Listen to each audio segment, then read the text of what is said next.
coffee, big cup, and hello. Welcome back to another episode of the Gilmore Way Podcast. I'm Kate.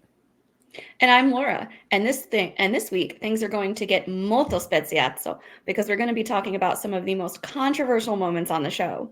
Philandering, adultery, double timing, infidelity, betrayal, cheating. We have a few prominent examples that we can break down from this series, as well as a few instances that are less cut and dry that the fandom still seems to be divided on. We're going to fight it out on this issue for the next couple of episodes, so strap in for what is sure to be a very dramatic discussion. I would also like to point out that due to a scheduling change, we're going to be spending basically all of this month, which is normally associated with love, thanks to Valentine's Day, talking instead about cheating and the destruction of relationships. That is so true. This show really romanticized cheating. Lorelai and Chris, Rory and Jess, Rory and Dean, Rory and Logan. Are we seeing any patterns here? No.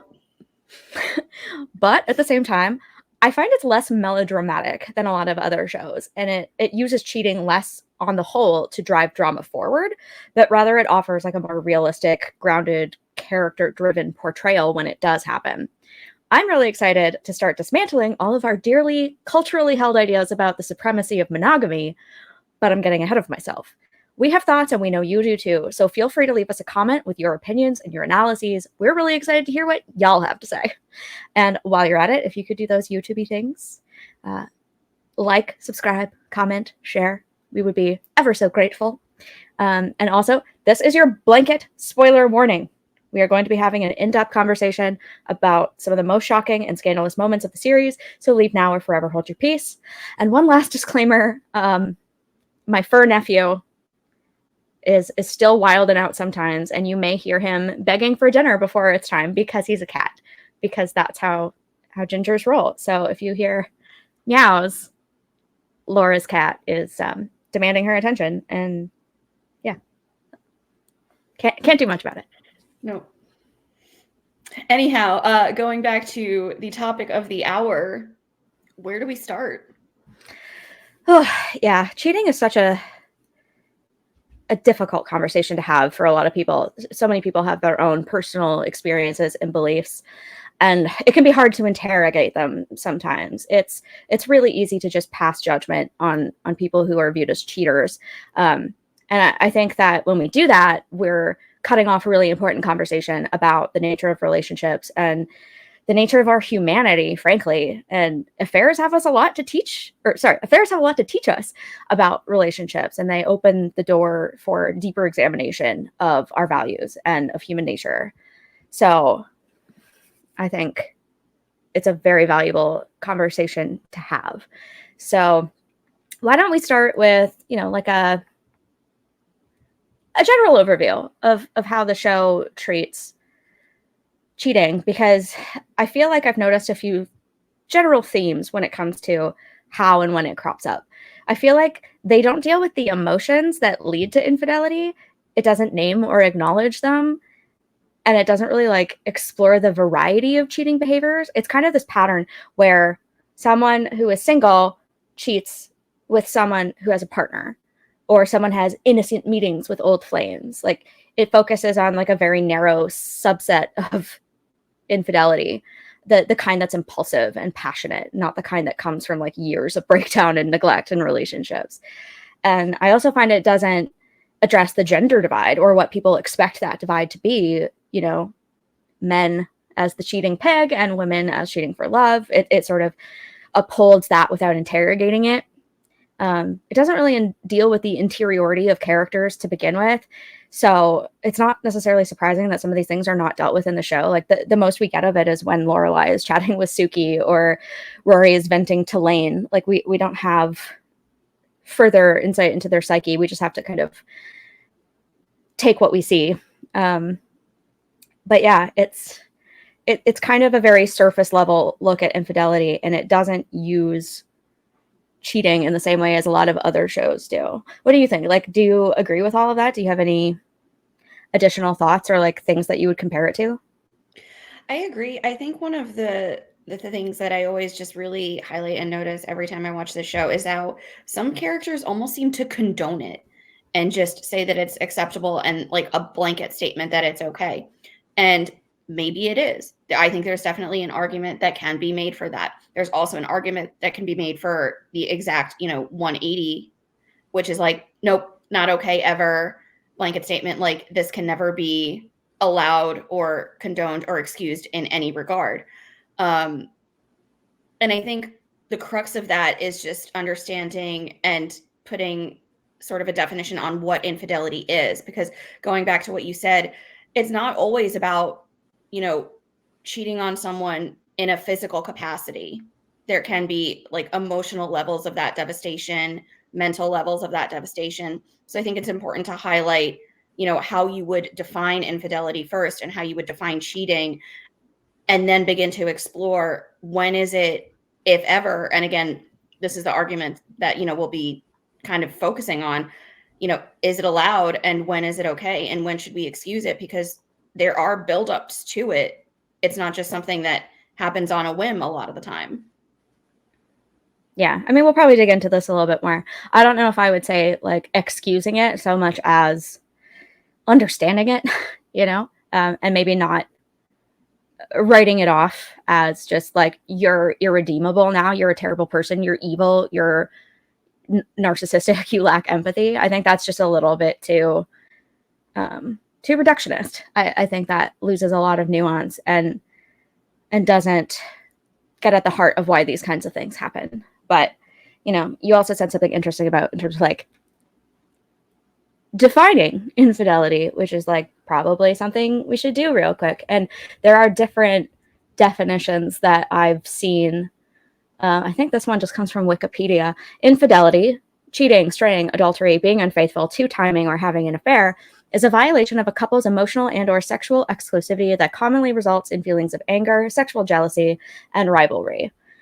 And I have a few other definitions that are a little bit different from that. That one really focuses on sexual exclusivity, but Psychology Today has a definition that says infidelity is the breaking of trust that occurs when you keep profound, meaningful secrets from a committed primary partner. And I think this one is a better, more fully encompassing definition because it allows couples to define the context of that betrayal for themselves. It allows everybody to define their own boundaries and have conversations about what's okay and what's not without harping on sexual exclusivity, because there's a whole spectrum of cheating behaviors that can be considered. And, some people are okay with flirting or watching prawn. You know what I'm talking about. Prawn. Mm-hmm. And some people think that's just absolutely not okay. And so those are the kinds of conversations you need to have with your partner in determining what constitutes that. But it also speaks to the sort of underlying concept that I really like what they actually put, so I'm just going to read it. Even more than our extracurricular activity, it's the lying and the secrecy of betrayal that wounds a beloved and unknowing partner. So I think, that gets to more of the heart of this, where we're dealing with, a relational breakdown. We're dealing with lack of communication. We're dealing with a severance of a trust. So I like that definition. Esther Perel, who she's our queen, has sort of an expansion of the definition. And for her, it includes one or more of three constitutive elements: secrecy, sexual alchemy, which is a more inclusive reference to erotic behaviors rather than just strict definitions of sex, and emotional involvement. So like there's a lot more at play to the straying, if you will, that Esther has seen in her own practice, that she includes in her book, which is called The State of Affairs. And I highly, highly recommend it to anyone who's interested in this topic. Go read it. But the other thing you said that I want to dig into a little bit more is the language we use to talk about it. The word cheat to me signifies someone who's underhanded and who does bad things to get their own way, and who will, behave unethically in order to get the best deal for themselves, cheating on a test, cheating the markets, whatever example you want to draw a comparison to. And the word faithful to me has like a very religious undertone, which has dogmatic associations in my head. I'm not much one for dogma. And, religion has tried to control and make rules around sexual morality for millennia. So, there's this deeply sort of like religious undertone of breaking a trust even with God, not just with your partner, but, behaving in some sort of displeasing way to a deity. And, the other side of the world, unfaithful, also has to do with blind belief, which, religion, but also just, more general ideas of just believing in something to believe in it, and not questioning it, not interrogating it, not continuing to figure out if you're right about it or not. It's just sort of this like leap of faith, literally, when you get into a relationship, to assume that your partner is going to remain sexually monogamous with you. So very interesting linguistic origins, and just the way it shapes the way we think about it. It shapes the way we react to it. And the other thing that Esther Perel points out is that we very much use the language of the law when we talk about it. A breach of trust, a broken contract, the victim, perpetrator, these kinds of legalistic terms have been applied to this very intimate scenario. And I find that sort of linguistic etymology very fascinating. Yeah. And I want to go and not, rabbit hole about it, because I think we could, and spend an entire episode about it, but how it's, like the crux of like how religion plays into monogamy and polygamy, and whether or not it's acceptable. Like, multiple religions over the course of human history have, allowed for men to take multiple wives and have that be something that is just accepted. In today's society, it still happens a lot. I think Islam is probably one of the only religions that openly says like this is still okay for men to do. But it is still happening across the board without the consent of, the other partner, and in most cases the woman. But, look back to even just the 10 Commandments, like thou shalt not commit adultery. It was, for people who, profess to be, a Christian or a Catholic, or just, who follow those commandments. It's like, one of like the indoctrinated no-nos, like that you don't do that, you don't kill, you don't steal, all of the other ones that are on that list. So for, and I think it's important to note, because, a huge percentage of the human population today still profess to be religious and do, acknowledge some sort of deity. And so for those individuals, that is something that, they're probably very cognizant of, whether or not they always adhere to it. And they certainly do not, because there's still a lot of infidelity that happens within religious partnerships as well. But it's still so at the forefront and still such a taboo thing, because I think so many religions have always just put a clamp on it and said, no, you can't do it. It's inexcusable, again, all the time, because this is what you should adhere to if you profess to be a follower of this said religion. Yeah, it's the only commandment that has like 2 commandments, and it puts it in this hierarchy of transgressions against our fellow man, with some of the worst things that you can do to someone else, like killing them. Like it puts it on this moral playing field with these other things, and it neglects to account for other ways that vows are broken. Cheating is not the only way that you can betray a partner or break up a marriage, and it sort of like drowns out the other things that are toxic to your marriage in such a way that like it's just held to this completely separate standard, and we treat it like the absolute worst thing that could ever happen to you in a relationship. When what about if a spouse unknowingly gambles away most of your fortune or your life savings, your retirement nest egg, what happens when they go behind your back and jeopardize your long-term security for their own selfish desires. Or, you know, what if they're like, there are any other number of things. What if they're neglecting you entirely? What if they barely talk to you? What if they're, you know, abusing you in some other way more directly? There are so many things where it's just like, I think that's way worse than stepping out, because I think that the nature of human sexuality is so much wilder than people give it credit for. I saw somewhere, I can't even remember where it came from. I think it was Sex at Dawn by Christopher Ryan and his wife, whose name I just cannot pronounce. I'm sorry. Kachilda Jatha, I think her name is. But marriage is the civilization of sexuality. And so, you know, we've taken this thing that is very much primal and very much in other cultures and in other times, other types of societies, has been very open, not taboo, very opposite of what we do. And marriage looks completely different in those societies. And so we've sort of moved to this place where all of that has been eschewed, and now suddenly sexual exclusivity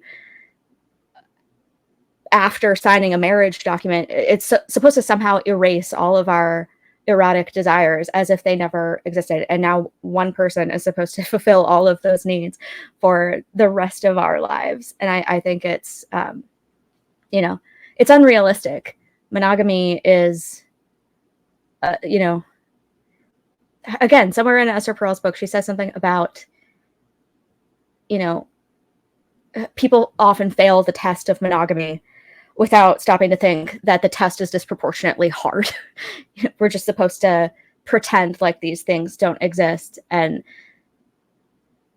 yeah, it's so much more complex than that. Again, the rhetoric behind it is interesting. I don't mean to cut you off. Go on. I was just going to say Sex at Dawn is also an excellent book. Go read that. Yeah. The rhetoric behind it is interesting too, because again, you know, if for anyone who is entering into a marriage, you know, it very well may be that that person is fulfilling all of your needs, you know, and that's one of the reasons, not the only reason, but that's one of the reasons why you marry them. And you potentially have a conversation with your partner that you're about to step into that union with, like, you know, do we want to be exclusive to one another, or are we going to, you know, allow, you know, a more open relationship? And you have that conversation with them, you know, before you jump into that marriage. I think it's something that is very prevalent and important to talk about for two people who are considering, you know, legally tying themselves together in that way. But maybe you even go into that marriage thinking, yes, this person is meeting all of my needs. A year down the line into that marriage, all of a sudden that is no longer the case. And then you need to reevaluate the how and the why and the what do we do about it? Because look at the divorce rates. They're sky high again throughout the course of human history. There's has to be a reason for it. But why are so many people now getting divorced and these marriages falling apart? You know, infidelity definitely ties in there as well. It's definitely a major contributor to the divorce rate. But it's such an interesting thing for me, for people to assume that divorce is automatically better than forgiveness. I think we see that a lot in pop culture and in the way we talk about infidelity that we see in the real world. Like, we're obsessed as a culture with watching stories about infidelity. Like, I'm not gonna lie to you, I was a little bit like, I've seen a few of the Try Guys videos, but when the Ned Fulmer thing happened, I was like glued to that. I was like, why am I so interested in this? I don't even watch their channel, really. Like, I know what their shtick is, but I'm not like a fan. And, you know, just the idea that it was even possible for Ariel to maybe forgive Ned and move on and repair their relationship was just unthinkable to a lot of people. They're just like, no, it's too far gone. And like, he's a terrible person. They kicked him out of the Try Guys. You know, he was removed from the company. But then again, there was an element of inappropriate workplace behavior tied into it, because it was a younger employee associated with their company who he was having an affair with, a prolonged affair at that. So, I mean, from that standpoint, it makes sense. But like, we're just, as a culture, really obsessed with it. he's not the only example.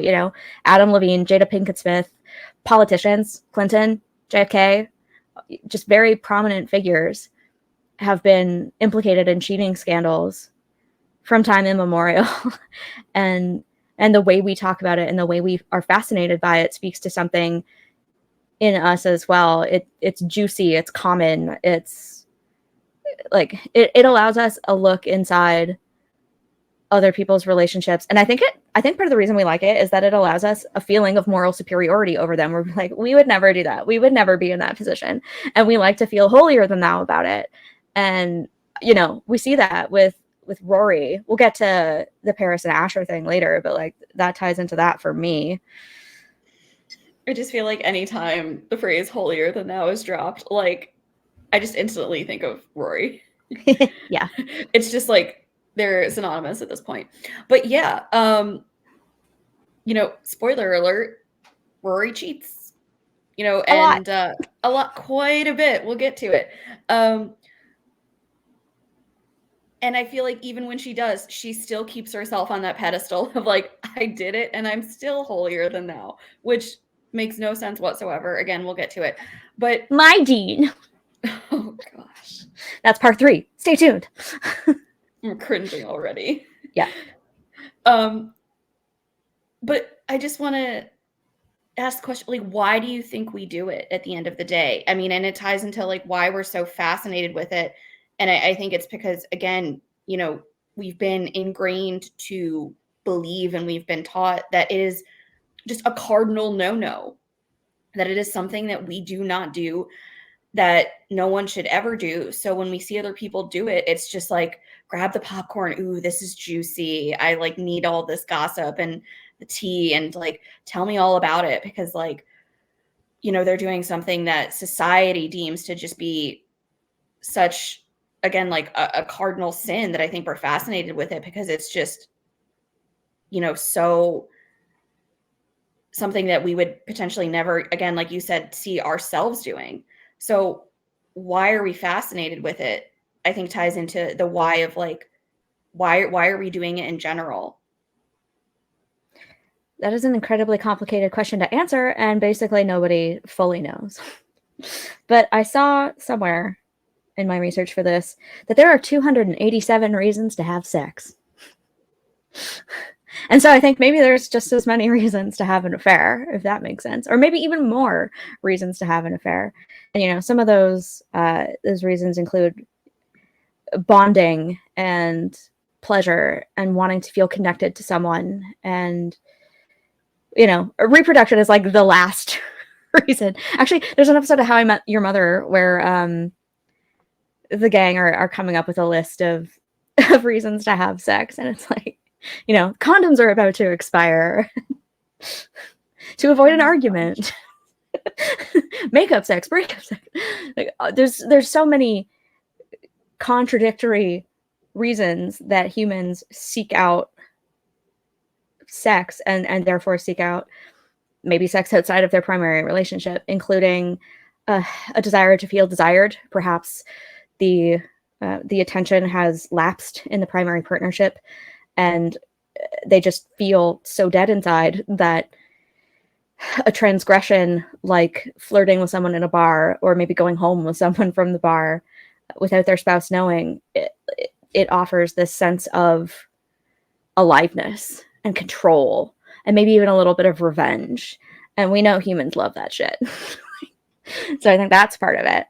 And the other thing that apparently consistently comes up when therapists talk to people about why they've had affairs is that it's partially a journey of growth and self-discovery. It's not just about sex, but often about identity and the narratives we tell ourselves about ourselves, and the role we play in the romantic drama that is our own lives.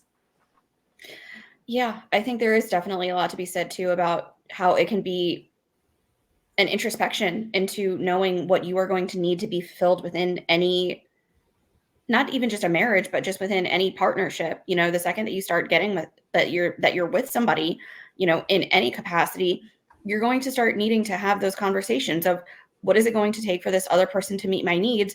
What is it going to take for me to meet their needs? and that is something that is just not a one and done conversation. It needs to be continually brought up and rehashed because people's needs can also change and their desires can also change. And so if you want any union or partnership to be successful, you need to constantly be able and willing to circle back on that and just have that talk with your partner, because sometimes maybe their needs have changed. You're no longer fulfilling them. And so if you're not willing to address that and see what you can do to correct that and make it so those needs are met, your partner will stray. And it's not going to necessarily be their fault, so to say, entirely. Yeah, it's something that we have this assumption, and I fall into this, and I think it's at least partially true some of the time. It's not incorrect, but it's maybe not even the full picture. I've said this before on the podcast, that often, people who stray are doing so because they're not getting their needs met in their primary partnership. And that's a big thing, but it's not the only thing. And so we need to sort of like go beyond that and look at I think sometimes we have to get to like that cultural level, that anthropological level to start to understand why this is so common. Because again, going back to Sex at Dawn, the total number of monogamous primate species that live in large social groups is precisely 0. Adultery has been recorded in every ostensibly monogamous human society ever studied. So we have this thing that we have deemed to be so morally repugnant as to be unforgivable, basically. Most of the time. Some people see it that way. I don't. But like some people are truly like, this makes you the scum of the earth kind of vibes. And yet, like even where adultery is punishable by death, it still happens. So why do we do it? Why are we willing to give up everything? Why are we willing to put everything on the line? Our stable relationships, our economic security, our family life, our children's well-being. Why are we so willing to go against all of those values and transgress? So often I have some numbers, and again, it's really hard to get good data about cheating because it's all self-report, right? So you have to assume that people are telling you the whole truth and nothing but the truth. And so these numbers might be, I personally believe that they're probably like underselling how much it actually happens, because nobody wants to cop to it because it makes you the worst person ever, apparently. But depending on how you define cheating, this is from Esther Perel's book, numbers can range from 26 to 70% for women and 33% to 75% for men. It's hard to get good numbers, which is why stories are so important. And so that's why her book gives a lot of anecdotes, and it really makes you like feel for people and get the sense of the deeper dynamics at play, instead of just being like, ooh, he's a cheating pig. Ooh, she's in love and she has to escape her loveless marriage for the love of her life. These things that we always see on TV as these big dramatic stories that we tend to get roped into. It's so salacious when we watch it on TV, but it's so prevalent in real life. Actually, I think I have more numbers too. These ones are from the Kinsey reports, said that around half of men and a quarter of women studied had committed adultery. National surveys conducted in the early 1990s reported that between 15 and 25% of married Americans reported having extramarital affairs. People who had stronger sexual interests, more permissive sexual values, lower subjective satisfaction with their partner, weaker network ties to their partner, and greater sexual opportunities were more likely to be unfaithful. Studies suggest that around 30 to 40% of unmarried relationships and 18 to 20% of marriages see at least one incident of sexual infidelity. So a third of unmarried relationships and a fifth, like 1 in 5 marriages, will experience at least one incident of sexual infidelity. Like, that's how common this is. And yet, we're over here talking about like monogamy is so natural. It's the best way to do things. Humans are meant to pair bond. But, I think part of the pair bonding thing is that like we would pair bond when we didn't live into our 80s, and spending so much of your life with someone was more like a couple years to maybe a couple decades, as opposed to like a lot of time. Yeah. Oof, that's an excellent point. Marriages can go and do go, the ones that go the distance for decades. And so you have to, that's something that's also, to be conscious about, that when you're entering into that union, again, should you choose to want to continue to make that work despite the hard times that I think will inevitably come to the forefront within any union, you're going to be with that person for potentially a very long time.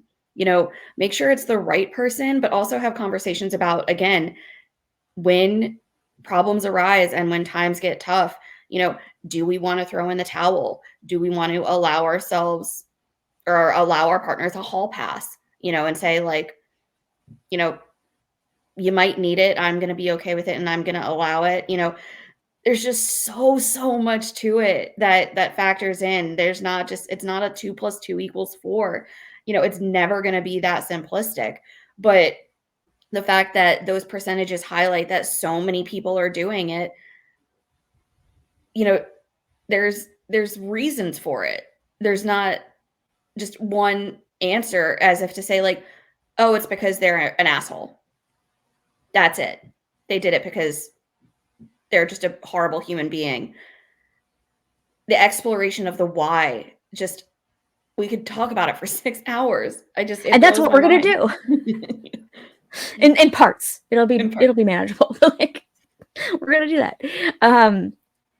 Yeah, I think the whole, like, narcissistic, attention seeking, sex addicted, I hate to say this, but, like, man whore typology is only one tiny little fraction of all the types of adulterers you might find.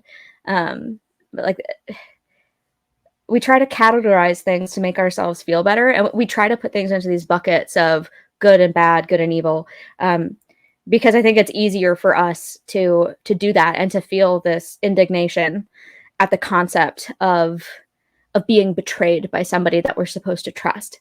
Someone has chosen us and they make us feel special, and then suddenly when they choose to step outside of that and they go for someone else, then suddenly our value is diminished in that process. And it's really hard for us to reconcile that, especially because it's not always entirely true. We tend to focus on, the other woman, in the sense of, like,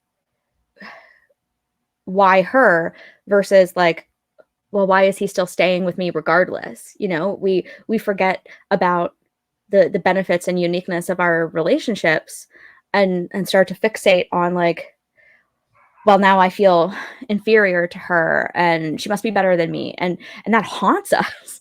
And it's not a good place to go to. And yet it's because our narrative about modern love is so attached to this idea of romantic love and choice.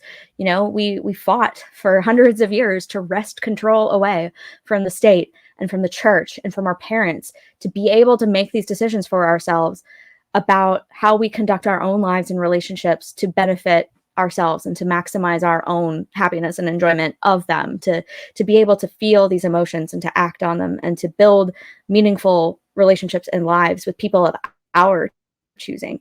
And so then when that person chooses to break that trust and that bond, it's really hard for us to reconcile with that idea, because it goes against everything we believe about love.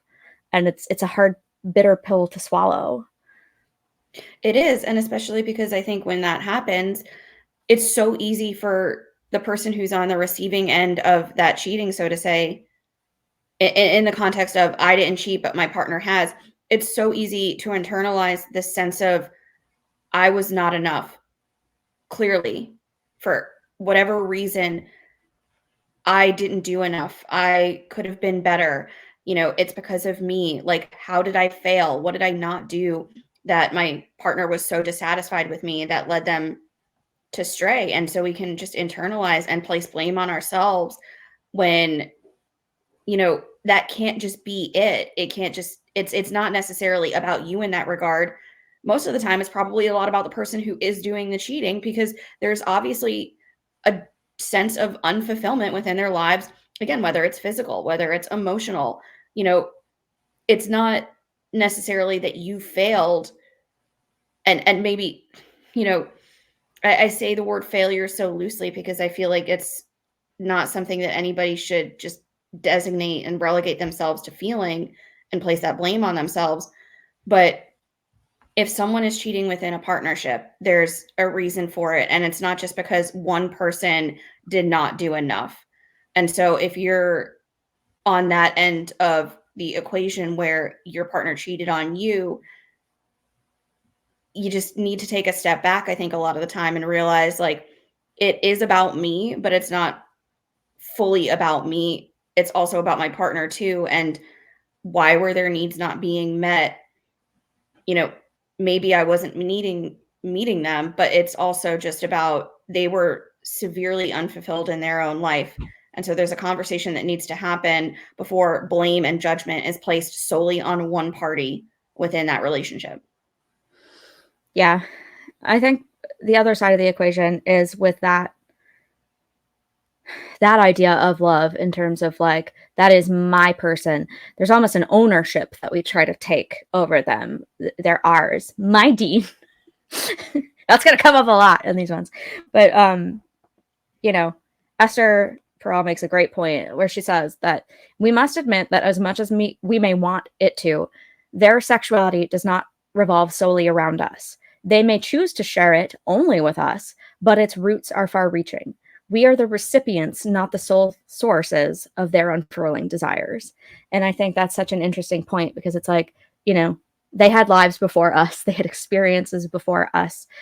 They may have experiences after us. We are not the sole thing that their entire sexual identity revolves around. And so to think that we have this kind of ownership over our partner's sexuality can actually be what causes or contributes to this sense of constriction and restriction that causes people to seek experiences that are novel and that are transgressive because they're exciting. You know,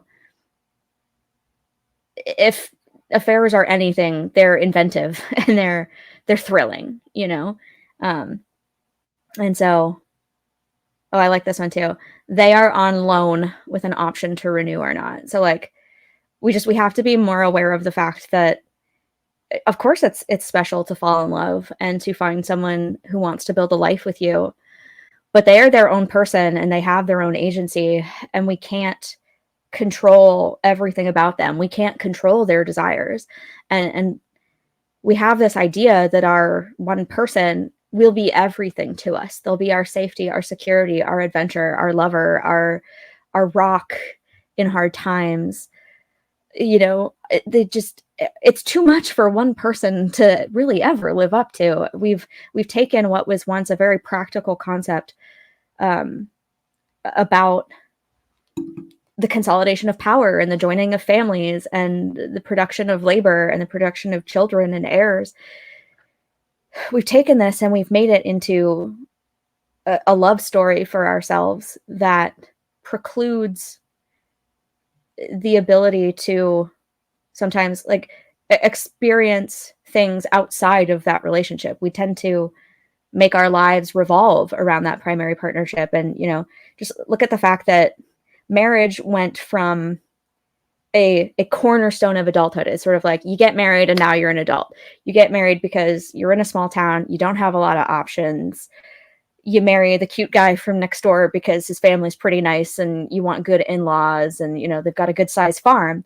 And we went from that to, we have so many options. We have dating apps. We have websites. We have meeting people at school, in bars, in clubs, at playing sports, out in nature, like random meet cutes. We have all of these options, and we have these love stories that we tell ourselves that are completely divorced from the practicalities that marriage requires. You know, at the end of the day, marriage is a legal concept, not necessarily a romantic one. For most of human history, what we now consider to be like normal marriage and family, like our cultural idea of that, it didn't even exist. If people from, you know, the past, from the Middle Ages saw our relationships now, we would look completely exotic and foreign to them. And Yeah, so I it's mean, this, yeah. yeah, You just go. like look at like the past few centuries, like marriages that are built and based upon solely on love. It's such a new and radical thing. I mean, arranged marriages are still taking place today, but were just even more common in the past because, again, it's going to make my family look good. It's going to allow us to financially survive because, you know, gosh, even when like, you know, centuries past, they were just setting up teenagers to fall into these arranged marriages because it's like they're of good breeding stock, they're a good family, you know, our farms are next to each other, you know, so we can just, you know, conjoin that and have like shared resources. And so many of those marriages, arranged or otherwise, were just never even built on love, nor probably a lot of them probably never even established genuine love, where two people could have just been married and lived their lives together without even having that, just for whatever reason. And so we fast track into today's day and now, like our day and age now, just thinking, I'm going to get married because I love this person and I want to spend my life with them. And that's what it's going to be built on. And that's not a bad thing. It's certainly admirable. But to place, like what you said, all of that marital expectation for all of the reasons that you provided onto one person is such a new thing, I think, for the human race, you know, and for the history of mankind. So, of course, those expectations are going to be a lot for any one person to take on. And it's not that it can't be done. Look at how many marriages are successful and go the distance until, you know, those two individuals pass. But I think that's why the divorce rate maybe is as high as it is, because we now heap on so much onto our partner in terms of what we expect and need from them. And it's not always something that they can do or give to us or fulfill. And we just turn tail and run sometimes, and instead of working on our marriage. Again, there's so much there to it, but I think it's just because, to cap it off, I think it's just what you said. You put so much expectation on one person that was never previously there within the history of marriage. Yeah. It's really interesting to like look at our social history as a species and see other examples of societies where, you know, where these things look totally different and it feels so foreign to us. But like some of these things still exist. There are societies on Earth today that, you know, that there's one, oh, I forget the name of it. It's in my notes somewhere. But there's this one in like a remote region of China where marriage is not a thing. I think it's one of the few societies where marriage as a concept does not exist. The interesting thing is the conflation of monogamy with marriage, and that's, I think, a mistake that anthropologists have made in the past. You know, we can't insist that we as a species are inherently monogamous just because we enter into pair bonds or into ritualized or institutionalized forms of those pair bonds. But there's this one society in China that, like, what happens is they have sort of, they can get it on with whomever, and if and when they get pregnant, it's the siblings that live with the person and they raise the children. The father is not part of the equation at all. And I find that fascinating, where it's just like, it's, you know, things that would be used as salacious television and like really like things that we would consider hillbilly. Like I slept with my brother's wife repeatedly, you know, the stuff that would show up on Maury or Jerry Springer, that kind of stuff. Or to have some bizarro reality show of its own.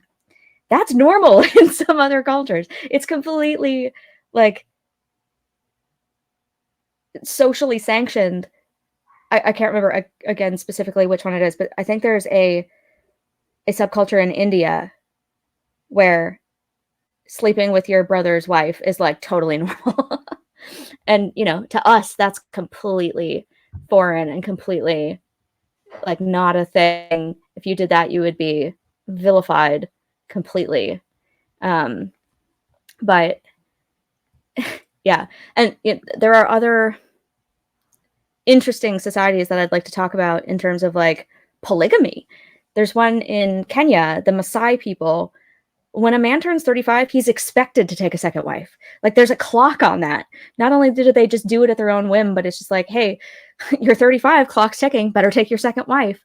And the women in the society are happy about that. You know, it's extra wives are extra hands. It's someone to help you to step in when you're sick or you're nursing, someone to help you take care of your children, especially if you're recovering from childbirth or something like that. You know, it's a lot more of a many hands make light work kind of thing. And it goes to show that cultural custom is so important to the way we think about these things. It's all about how we're socialized to interpret these things and how we think about other people. If we're raised to be part of a clan instead of a member of a small nuclear family, that's part of a society that puts so much emphasis on individualism.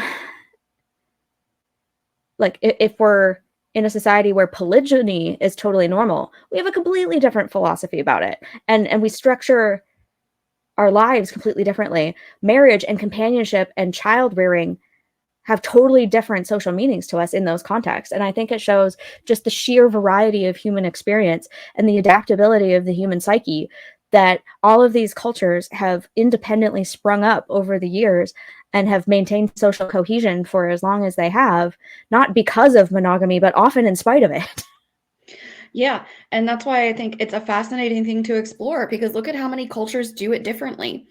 And, you know, just equating it to Gilmore Girls, like not even from a religious standpoint, but just from a modern day Americanized standpoint, that's how I think, you know, this show, but also a lot of the world just views marriage of like, you know, the typical American ideal, like mom and dad come home, nuclear family unit, kids, you know, divorce is never a thing. You know, if the dad is seeing someone on the side, like it's just, we're never going to talk about it. And, you know, the woman will never do it, but the man can do it. But just this whole concept of marriage is just seen from like the Americanized viewpoint of it.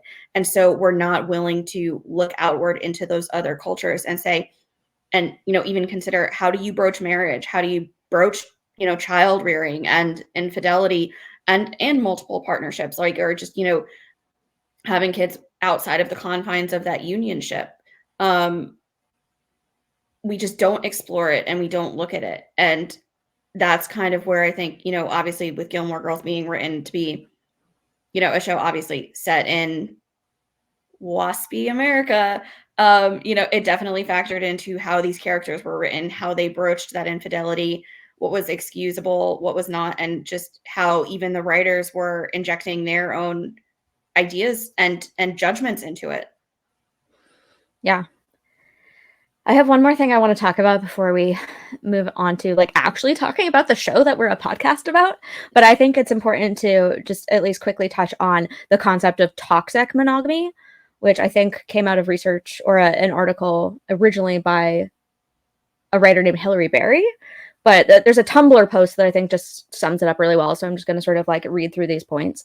And I think it's important to take it into consideration where, like, you know, the dose makes the poison. Too much of a good thing can be a bad thing. And sometimes we need to evaluate our relationships and make sure that we're not falling into this kind of stuff. And I think maybe we see some of it on Gilmore. And so keep it in mind as we move through this. But the Tumblr post is from Nan King Decade, and it says, "What I mean when I say toxic monogamy culture.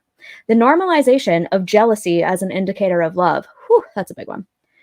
"The idea that a sufficiently intense love is enough to overcome any practical incompatibilities. The idea that you should meet your partner's every need, and if you don't, you're either inadequate or they're too needy. The idea that a sufficiently intense love should cause you to cease to be attracted to anyone else. the idea that commitment is synonymous with exclusivity, the idea that marriage and children are the only valid teleological justifications for being committed to a relationship, the idea that your insecurities are always your partner's responsibility to tiptoe around and never your responsibility to work on, the idea that your value to a partner is directly proportional to the amount of time and energy they spend on you, and it is in a zero-sum competition with everything else they value in life, and the idea that being of value to your partner should always make up a large chunk of how you value yourself. And some of these things are concepts we've already kind of touched on, sufficiently intense love as our romantic love story, overcoming the odds, staying together forever, the idea that you can or should be everything to your partner, not realistic. The idea that a sufficiently intense love should cause you to cease to be attracted to anyone else. What I was saying about our partners don't belong to us. Their sexuality is broader and deeper than just us. The idea that you what? Mighty. Yeah. Yeah, that's the one that really stands out to me is like the idea that your value to your partner is directly proportional to the amount of time and energy they spend on you, and it's zero sum. Like the fact that we believe that if our partners cheat on us, they couldn't possibly love us, that they couldn't possibly hold space for two people who give them different things, and that could ever be okay. I just think that one's like really interesting to think about. Yeah. And just, I think that's a good way to like sum up that, where it's like, again, you can't place all of that expectation onto one person.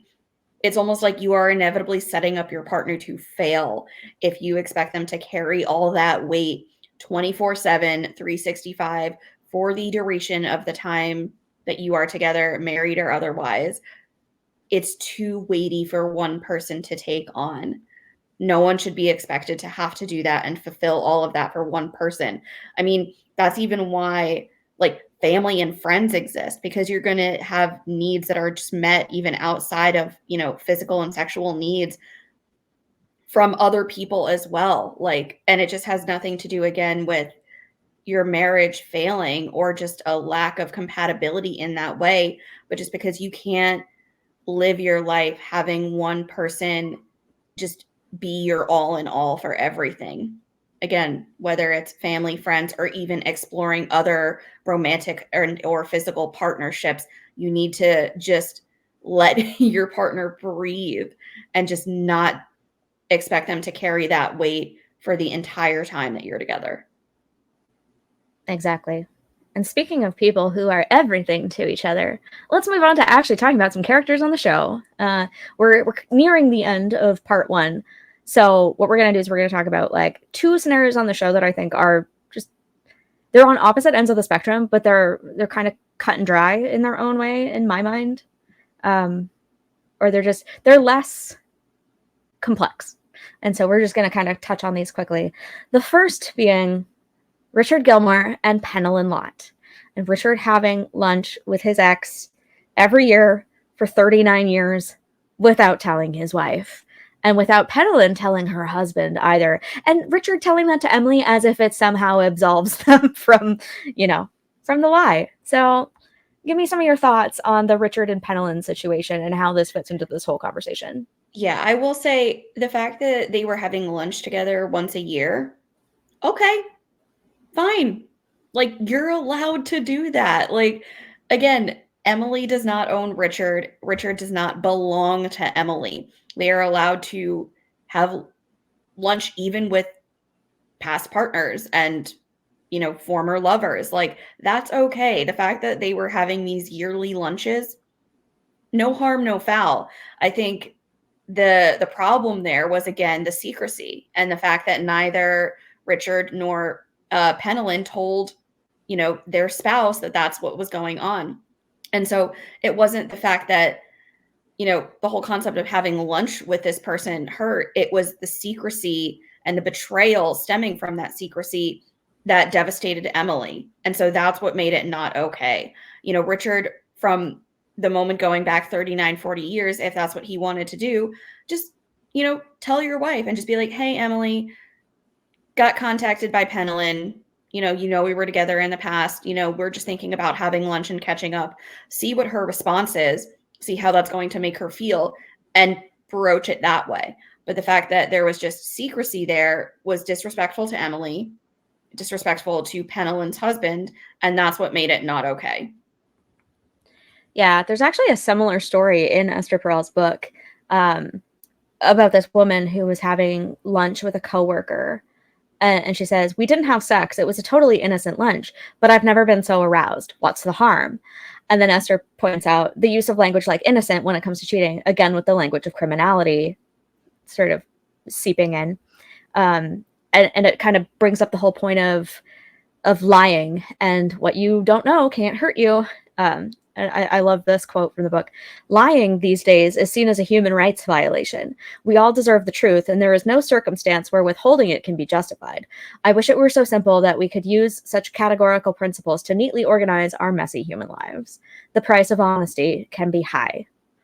Whose well-being are you really thinking of?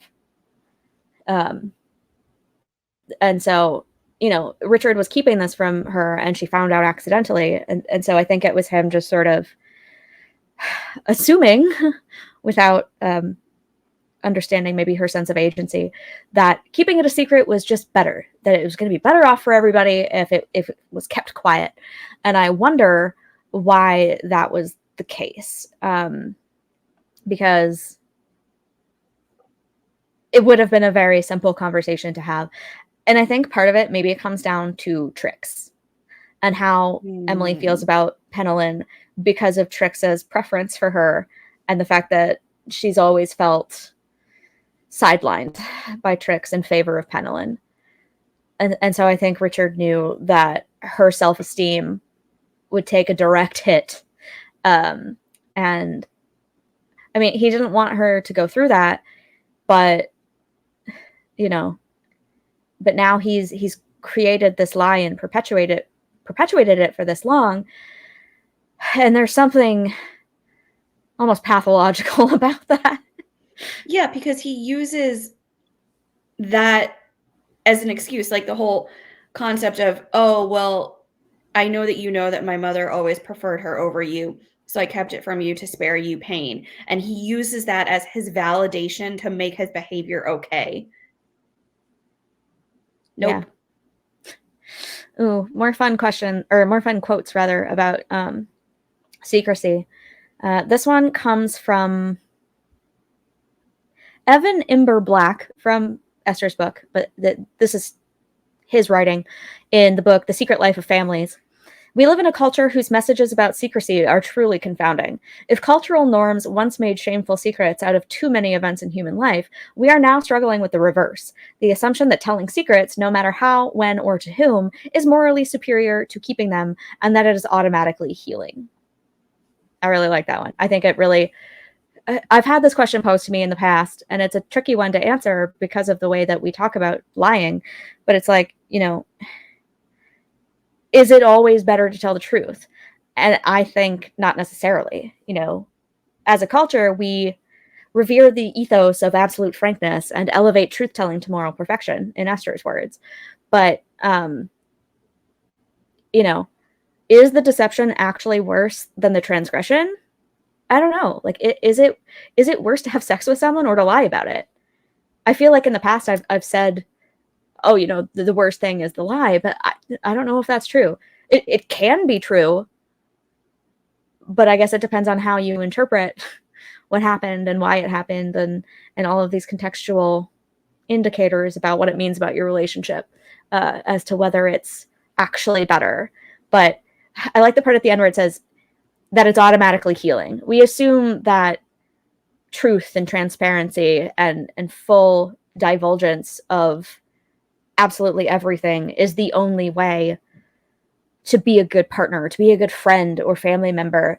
But oftentimes, the things that make us feel good to say hurt other people unnecessarily. Lorelai and Rory have this conversation about Tristan after they kiss at that party, and she and Dean are broken up. And then they get back together, and Tristan is a thorn in the side again.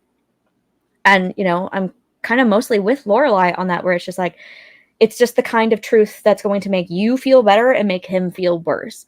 And so, if we're talking about impact on our relationships and whether or not we're hurting people, if there are things that are truly unimportant, then maybe like the little white lie isn't so bad. And, that's the American way to do things. There are plenty of other cultures in the world that, it's not universal that truth telling is the best thing.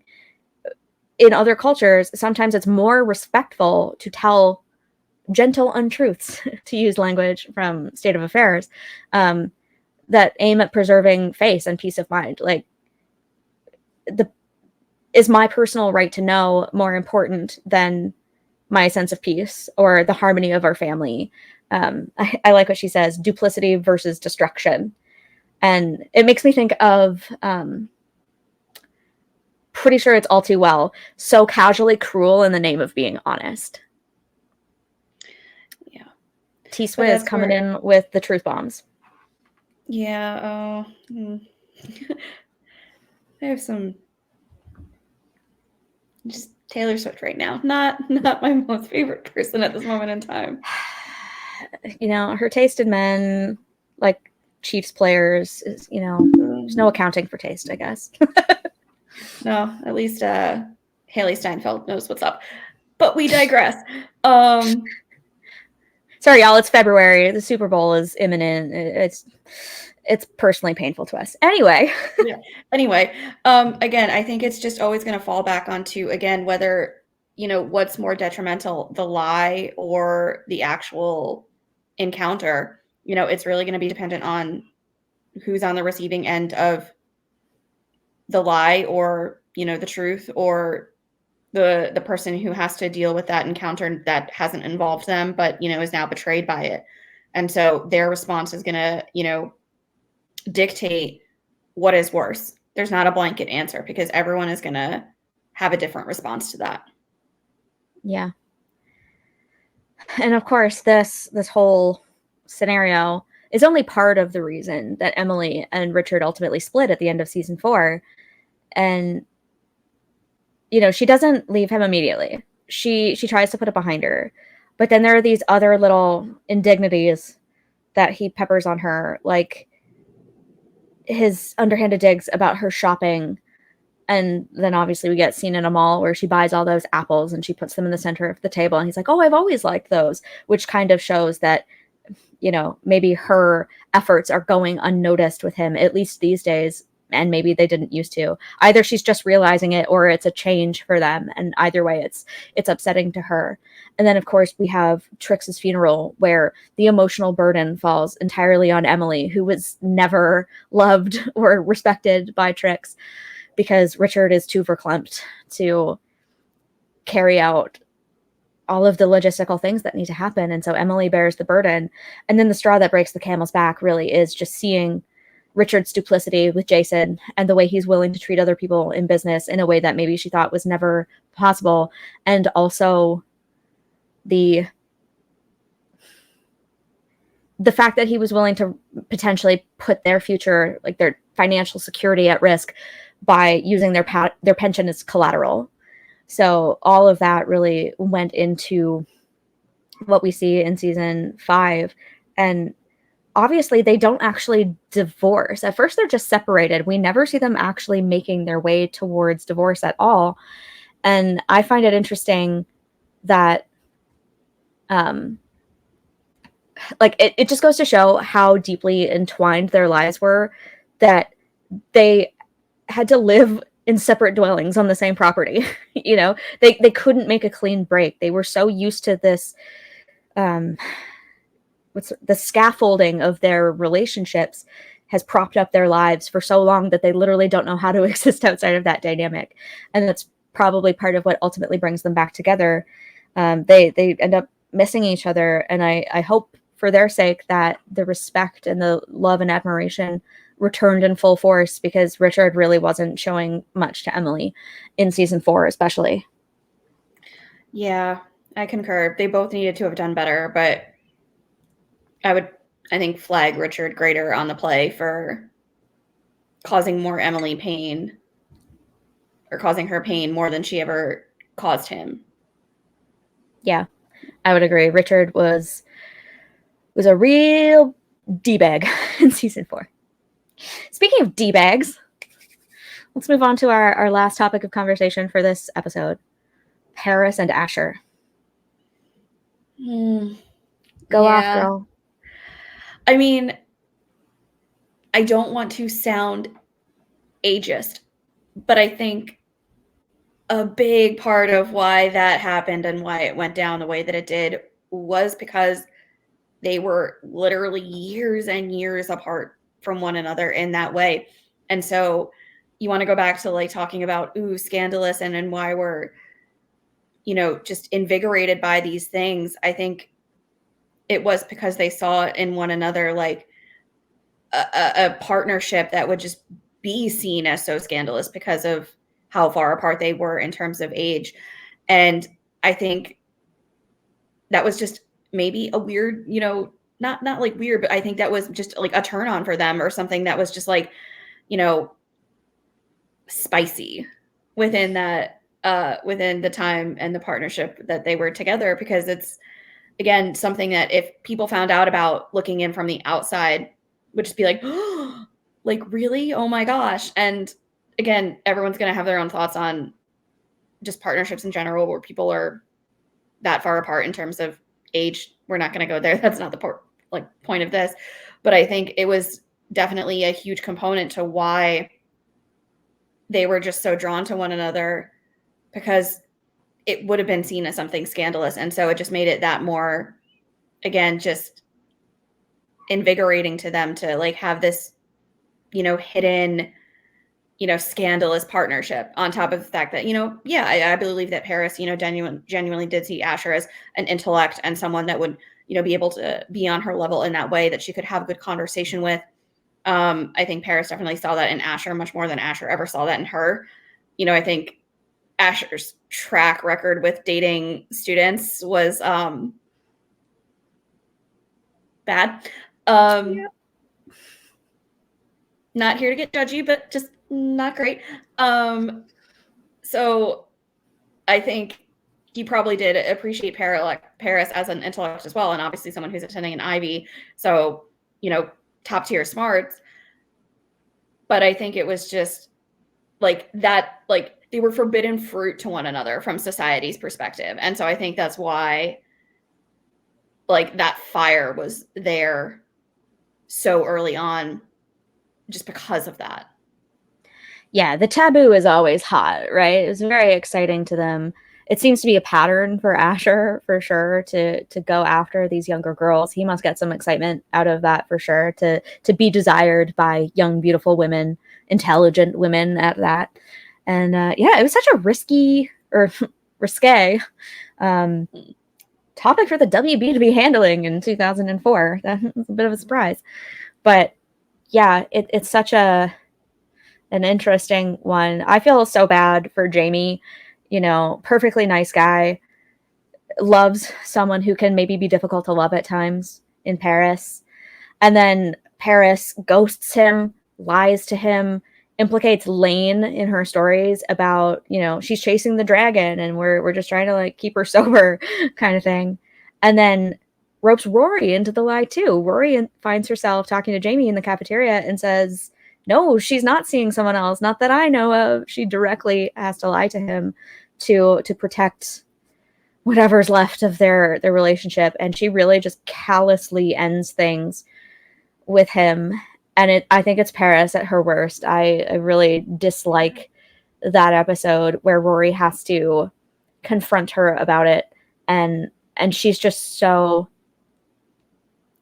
like, so flippant, just the way she talks about Asher and the way she treats Jamie is just, it's really hard to reconcile that with the other versions of Paris that are sensitive and vulnerable and, moments when she's a good friend. So it's really disappointing to see the show portray her in such a way. And this line, I know I've mishandled the Jamie situation. He just can't take a hint. Like, that's not how It's not how you do this, especially not when you've been two-timing on him behind his back this whole time. Come on. Like, yeah, it's not about him. It's brutal. It's not about him taking a hint. It's about you just owning up to what you're doing. And if you're done with that relationship, tell the man. He deserves to know and have that closure. If you're really ready to move on, don't expect him to pick up on like context clues or your behavior. Just say it. Yeah. And the other thing I find interesting about the situation is that Rory takes it to Lorelai, and Lorelai is really cavalier about it. She has a very different take about it when it's Paris and Asher versus later when it's Rory and Dean, which we'll get to in part 3. But just, obviously it goes to show that it's so much different when someone is implicated in it versus when it's just someone tangential or distant from you, or even someone fictional in our case. It's easy to abstract these things when it's not personally impacting our own emotions and well-being and livelihoods and relationships. But it doesn't make any of this stuff less true just because we can't see it through our haze of emotion. These are still realities of life, and sometimes it's better to philosophize on these things and analyze them in a moment of emotional clarity, so that if and when they happen to us, maybe we have a perspective that helps us move on from it in a much healthier way. Yeah. I wish Paris would have, hopefully even after we see her in the revival, I still think there was growth to be had for her there in that regard because of how her relationship with Doyle also failed. She still has some work to do there. And if we ever get Revival 2.0, maybe we'll see it. Maybe. But on that note, I think that wraps us up. We have already gone over our allotted recording time. We only have so many hours that we can use in the StreamYard backend, and we're going to run out of them, I think, on this particular recording session. So thanks for coming. It's a pleasure to have you here. Remember to do all those YouTube things on your way out. Like, subscribe, comment, share. There are links in the description to our social media. Go find us there. And then, Laura, got a little something to pitch? Yeah, maybe. If you would like to just check out this week's beloved mug, it highlights the Firelight event, which took place in Algonquin, Maine last fall. Tickets have now gone on sale for the 2024 event taking place in Connecticut this fall. We will include a link to that in our description below where you can go buy tickets, check out more information about the event. But if you want a GG weekend and just to dive deep into the most wonderful fandom and have the opportunity to meet cast, crew, and just establish so many new friendships, this is the weekend for you. So please go check out that website and consider buying a ticket. We will be there, in full force. We'll probably be, hosting some panels again. So just stay tuned for more information on that as well. Yeah, it's absolutely worth it. So if you can, definitely join us this fall. But on that note, join us next week. We're going to continue this conversation. Next week, we're really going to be focusing on Lorelai and Chris and Luke and when Nicole cheats on Luke. So join us for that. We're really excited. We hope you had fun here with us this week, and we will see you next Friday for dinner. Take care. Ciao.